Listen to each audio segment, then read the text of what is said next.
This morning, as I begin my remarks, I want to especially thank Peggy Banks, the informal, formal chair of our 25-50-year club. Peggy worked with us every step of the way in planning our service this morning. She is instrumental in creating these yearly recognitions, especially this year. I also want to take a moment to thank Dan Moskowitz, another longtime member of our community who's with us on the Zoom. It was Dan's idea years ago to first create these services where we could honor, thank, and recognize those who have made lifetime commitments to our community.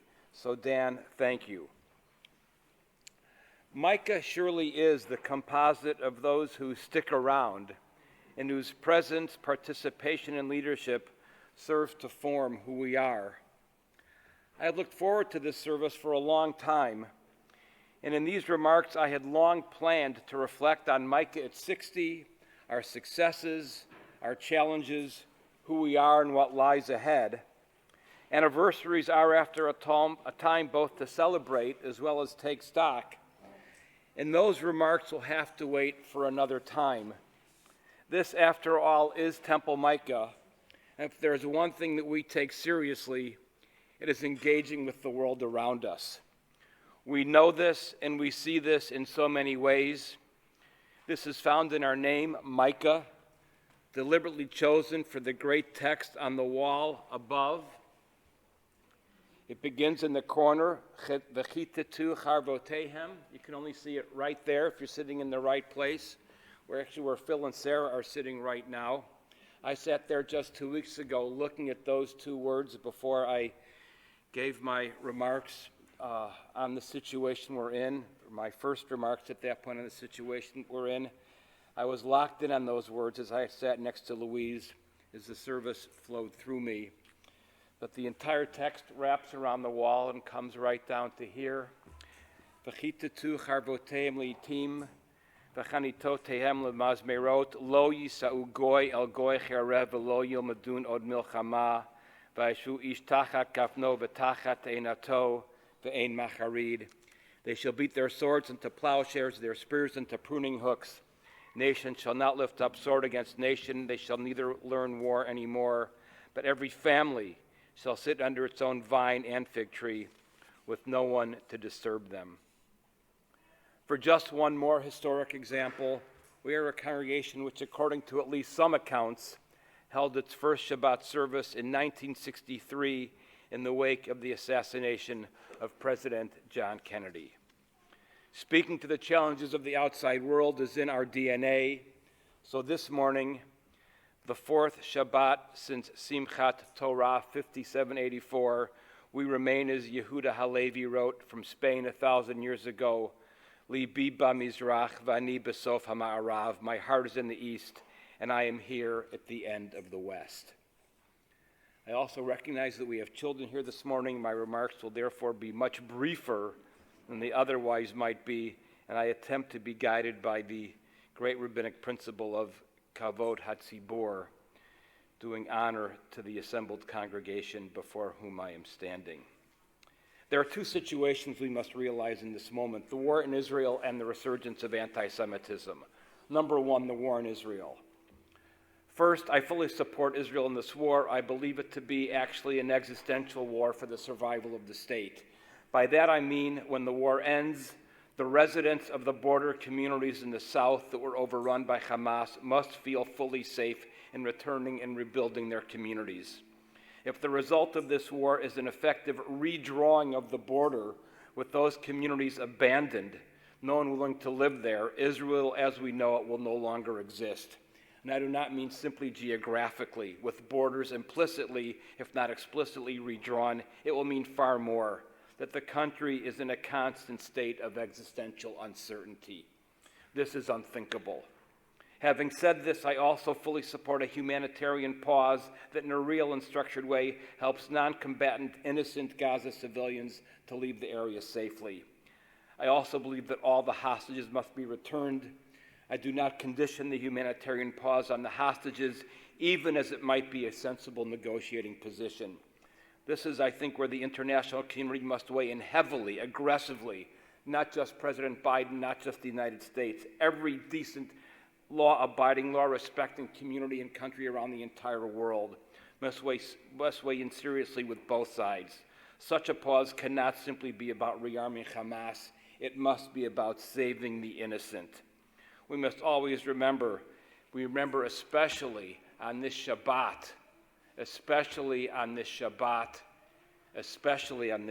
Abraham bargained to save the innocent in his confrontation with God over Sodom and Gomorrah. Jewish law, we all know, prohibits laying siege to a city. This goes back well over 1,000 years. People who wish to leave must always be allowed to leave. Food must always be allowed to enter. There's no debate about this in any rabbinic text about what Jewish law is regarding waging war. 2, the above is all made much more complicated by Prime Minister Netanyahu remaining in office.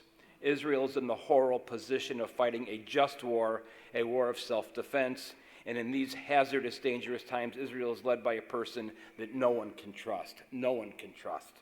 He has proven to be in every possible way an abysmal failure. Over 5 years ago on Yom Kippur, I said that Netanyahu was a leader of Israel who scorned Zionism.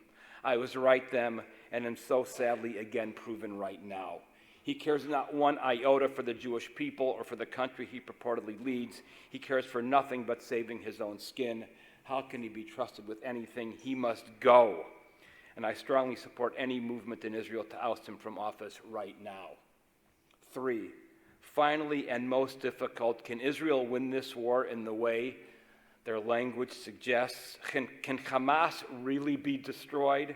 Has ISIS really been destroyed? Has Al-Qaeda really been destroyed, or any other Islamic terrorist organization? Has any of them really been destroyed?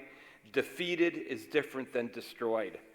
Hamas represents an idea. Al-Qaeda represents an idea. Hamas especially represents a murderously anti-Semitic idea, a murderously anti-Enlightenment idea, and an idea ultimately can only be defeated with a better idea. I believe that it is long past time to patiently sit and think through a viable political solution. Harsh extremists on all sides, dangerous extremists on all sides, Jewish and Islamic, in Israel and the Arab world, in Washington, D.C., and in capitals around the globe, all began a campaign against Oslo from the moment Oslo was conceived. If you like perpetual war, you currently have what you like.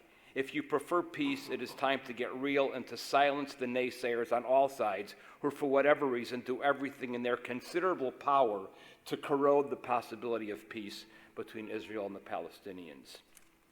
2, the resurgence of antisemitism.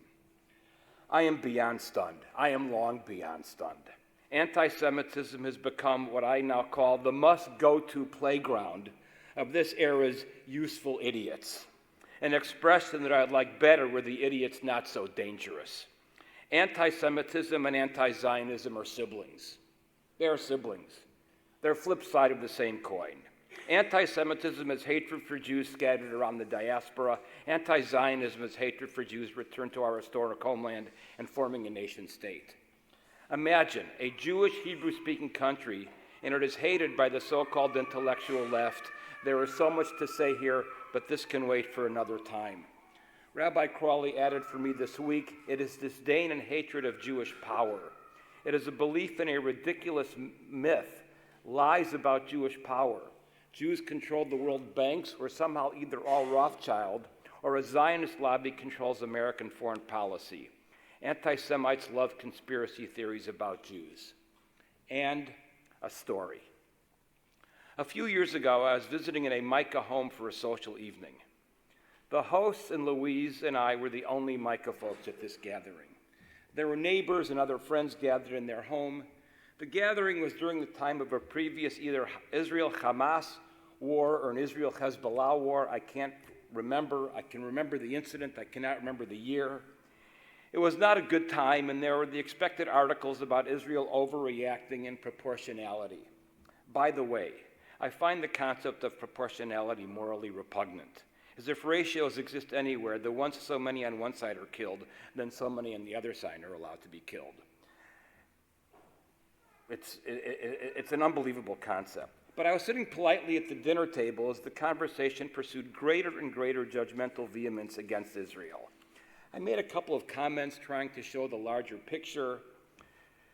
And by the way, I just love talking about Israel with people that have never heard of the original partition plan of 1947, have never heard the name Theodor Herzl, have never heard of what a pogrom was in Europe. I especially love talking about Israel and Zionism with these people, all of whom all of a sudden have all kinds of eloquent things they can say and not so eloquent. So this is where I was at. You can typical the dinner party. One of our hosts could see how I was restraining myself, and at one point one of them said to me, "Don't hold back for us." I turned to these, especially three intellectual giants of the guests, and I asked them why they were so bothered about this particular war. Why the judgmental vehemence? One of them, a non-Jewish European, said to me, this is more or less a direct quote, I think this is a direct quote, "Well, we expect so much more from Jews." End of quote. My instant response, that is anti-Semitism in a nutshell. You expect more from Jews? First of all, it is my role to expect more from my family, and I do. But you who are not Jewish, you have just said that you judge Jews by a different standard than you do others. What is that if not anti-Semitism? Not judging Jews in the same way you judge others is a classic definition of anti-Semitism. Finding fault in Jews for that which you do not find fault in others is anti-Semitism. And then shouting it from the roof simply turns up the volume. As the liberal Zionists, we've been abandoned by the left that could not wait to pounce.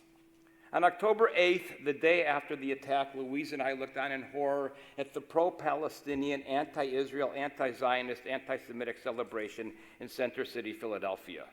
This is the world we are in. We have to call this anti-Semitism out wherever we see it. We have to support our kids on university campuses around the country. And as I have said, we have to double down on the principles of the Enlightenment as never before. We have to defend what one of my favorite words is that I say from this bema all the time. We have to defend modernity. Modernity. Modernity was built on principles of the Enlightenment. Equality, freedom, universal values. No one is allowed to get left behind. As Diana Butler Bass wrote me, surely there are enough vines and fig trees for us all. We pray for that day as we celebrate Temple Micah, our anchor of civility, our refuge in the storm, our place of deep friendships, our Jewish home, where Torah, as the tree of life, is always our guide. Shabbat Shalom.